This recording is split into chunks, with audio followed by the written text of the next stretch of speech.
Welcome to SS agriculture borewell motors Telugu. Friends, ఈ వీడియోలో మీరు ఆల్రెడీ థంబ్నెయిల్ చూస్తేనే అర్థమవుతుంది. ఫ్రెండ్స్, ఇక్కడ కనిపిస్తున్న రైతు అనేది గత 10 సంవత్సరాల కిందనైతే బోర్ అయితే వేయటం అయితే జరిగింది. కానీ ఈ మోటార్ అనేది దించుకోకపోవడం కారణం ఏంటిదంటే ఇక్కడ కరెంట్ అనేది చాలా దూరంగా ఉంటుంది. ఫ్రెండ్స్, ఇది అనేది గుట్టకు దగ్గరగా ఉండటం వల్ల కరెంట్ అనేది 3 ఫేజ్ సప్లై అనేది మోటార్కి అనేది లేదు. ఇన్ని రోజుల నుంచి డీడీ కట్టుకొని నిన్నమన్నా తర్వాత సప్లై అనేది రావటం అయితే జరిగింది. తర్వాత మోటార్ అనేది సెకండ్ హ్యాండ్లో తెచ్చుకొని పైపులు అయితే దించుకోవటం అయితే జరిగింది. ఇప్పుడైతే ఆ బోర్వెల్ మోటార్ అయితే ఏ విధంగా పోస్తుందో చూడండి. 2 ఇంచులన్నర వాటర్ అయితే రైతు అనేది రైతు అయితే ఏ విధంగా హ్యాపీగా చూడండి.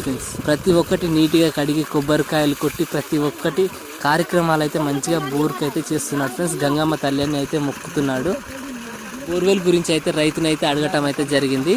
ఫ్రెండ్స్, ఆ రైతు చెప్పింది ఏంటిదంటే గత 10 సంవత్సరాల క్రితం మా తండాలో నేనైతే ఈ బోర్ అయితే వేసుకోవటం అయితే జరిగింది. కరెంటు లేనందువలన ఈ మోటార్ దించుకోలేదు అని చెప్పటం అయితే జరిగింది. వాటర్ అయితే 2 ఇంచులన్నర వాటర్ అయితే రావటం అయితే జరుగుతుంది. కానీ కొద్దిగా చెత్త రావటం కారణం ఏంటిదంటే 10 సంవత్సరాల కింద వేసిన బోర్ అనేది ఇప్పటి వరకు రన్ చేయలేదు కాబట్టి ఆ వాటర్ అయితే కొద్దిగా అలా రావటం అయితే జరుగుతుంది. ఒక ½ అవర్లో క్లియర్ అయితే అవుతుంది. ఇలాంటి వీడియోస్ కోసం లైక్ చేయండి, సబ్స్క్రైబ్ చేసుకొని మరిన్ని వీడియోస్ కోసం.